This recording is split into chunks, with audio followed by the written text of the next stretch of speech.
Now, Bitcoin, the most popular virtual currency in the world, has today hit a record $9,700 for a single unit.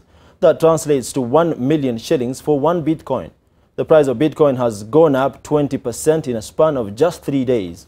Since the beginning of the year, the price of one Bitcoin has increased 9 times. The surge in price is attributed to speculation that established hedge funds may have channeled towards the currency. On the path towards the record highs, the price of Bitcoin has experienced volatility but has weathered the storm. Bitcoin has also adopted as a means of payment for some transactions in various parts of the world, including one recently in Kenya, where a man paid his dowry using the cryptocurrency.